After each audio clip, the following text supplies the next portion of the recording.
Good afternoon, students. My name is Rahim, the security education teacher. How are you enjoying your holiday? I believe you are staying safe. You are observing the rules of hygienic. You are washing your hand regularly. Stay away by observing social distance and all other things that have been said to prevent the coronavirus. Today, we are meeting again on security education on the topic prevention of crimes in the school. Prevention of crimes in the school.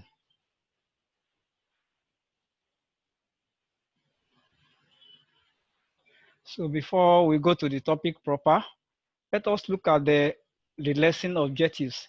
That is what we intend to achieve at the end of the lesson. That is, what is the rationale behind teaching the topic, or what are the aims of taking the topics? That is, at the end of the lesson, the student should be able to define crime, to list crimes that can be committed in the school, and three, state various ways of preventing crimes in the school.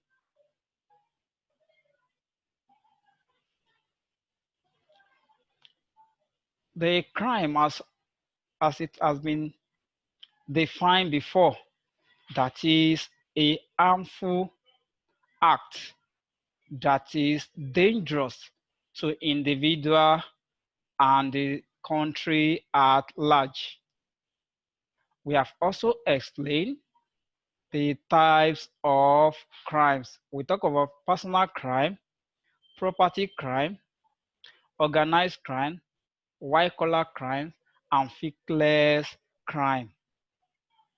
We also talk about various types of the crimes, examples of crimes in the first teaching, which we talk about a murder, falsehood, courtesan.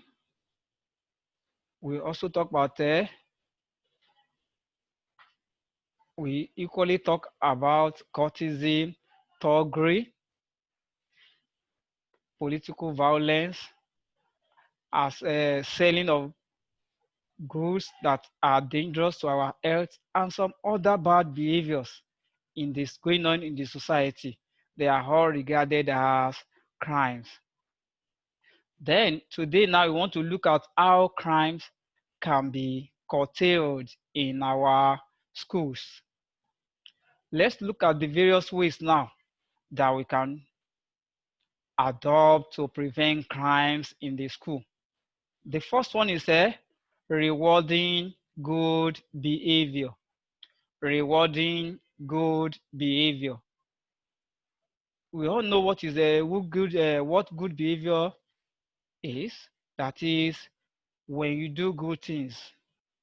When you do good things, all the actions, the acts that you know when you are doing it and you see another person coming, you will not want to run away. You want to be identified with that act. Those are the good behavior.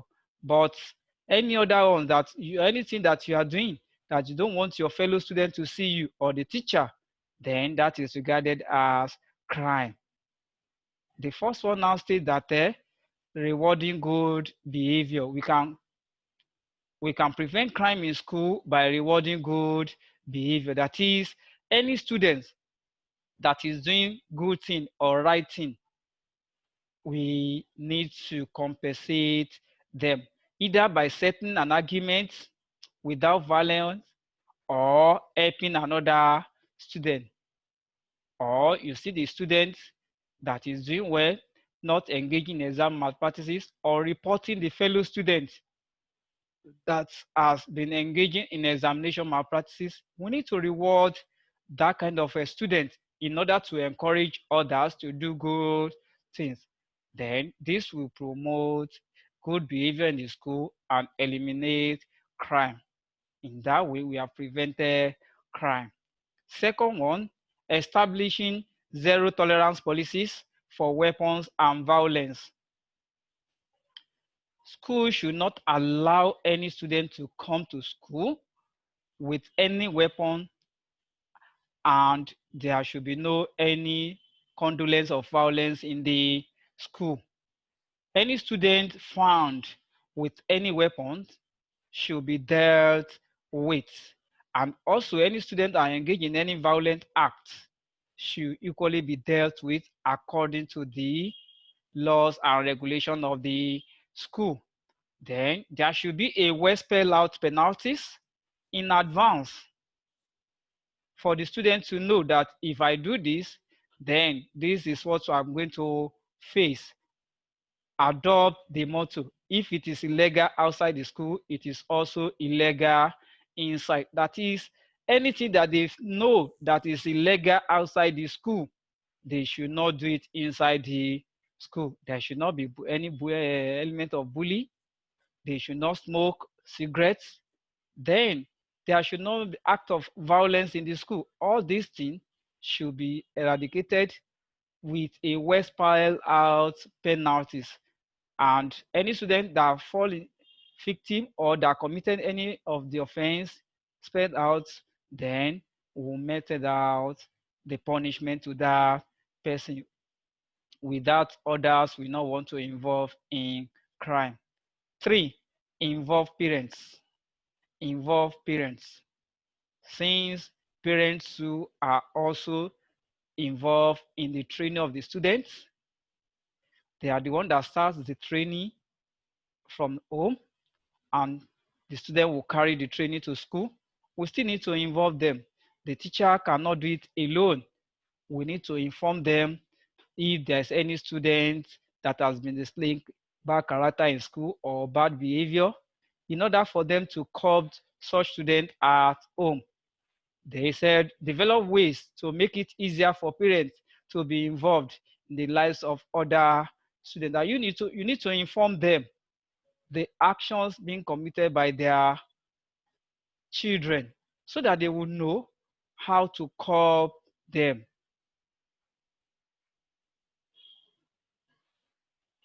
Then the next one is educate students, parents, and staff. Educate students, parents, and staff on the policies and penalties. Include a way for students to report anonymously crimes related information that does not expose them to retaliation. That is, you need to involve students, the staff, and the parents. You need to educate them, and you have to create a platform whereby they can report any crime anonymously without being known by the student who has committed the crime, so that there will be no kind of act of retaliation. If you expose them, there is tendency for those people that have committed the crime that they want to take revenge on them or deal with them. By this, nobody will be interested in reporting further crimes in the school. The next one is working with our neighbors. Working with our neighbors. That is, those are that are within our surroundings. Working with our neighbors. The school should work with their neighborhood or community or groups and law enforcement to create safe paths for in and out of the school. That is, the school should work with their neighborhood.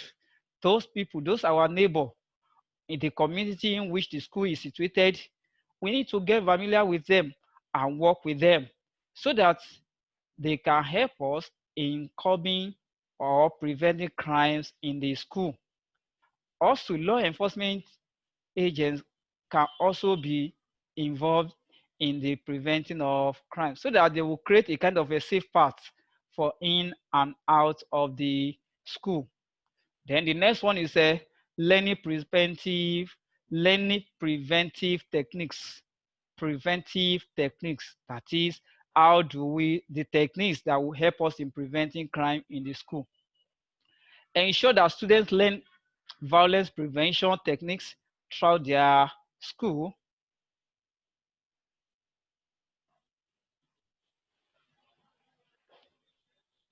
Then the next one is apply the golden rule of relationship. Apply the golden rule of relationship. What do we mean by that? The golden rule of relationship, that is, we should insist that the management, the staff, and student treat one another the way they want to be treated. That is golden rule relationship. The student should be taught to relate with others the way they want to be related to or with. The staff, the management, and the student should treat one another the way they want to be treated. That is with respect, courtesy, and thoughtfulness. Everybody wants to be respected, and wants to respect somebody, they say respect is reciprocal. That person will return with respect to you. If you act violently to somebody, there is tendency that he or she may equally want to act violently to you. And in that situation, violence can be or crimes can be committed. But when you apply golden rule relationship, address them the way you want to be addressed and treat them the way you want to be treated. Then, with respect, courtesy, and thoughtfulness, there will be there will be unity and cordiality in school. Develop a healthy network. Develop a healthy network. Develop and sustain a network with health care, mental health, counseling, and social work resources in your community. That is, there should be good counseling, there should be good health care, mental care, good counseling, and social work resources in our community, because there are some people that have mental problem or they have health challenge. If we don't deal with them, there is tendency that they may want to commit crime because they may feel neglected. So we need to carry them along by giving them good counseling and embrace them so that all of us will work as a one team. Thereby, we can prevent the crime in the school. Then the last one, our schools can offer training in anger management. In anger management, stress relief, meditation, and related violence prevention, prevention skills to teaching and non-teaching staff help them identify ways to pass these skills to students. Make sure the students are getting training. Any staff that is undergone stress will not be able to function properly, and that person may, may engage in act of violence or crime. You need to know how to manage the stress, the anger, provide a kind of relief, the meditation, and related violence prevention skills to teaching and non-teaching staff. When you teach them this, they will know the best way to relating with the students, to manage the anger, deal with them in a good manner that will foster good relationship. By then, the student will believe that they are loved by the management, by the teaching staff, and the non-teaching staff. By then, they will not want to commit crime. And with this, we will prevent crime in school. This, by then, the crime will be prevented in school. And by then, we can enjoy the students, we can sure that they will not commit crime in school. And that is the end of the lecture. Thank you. God bless.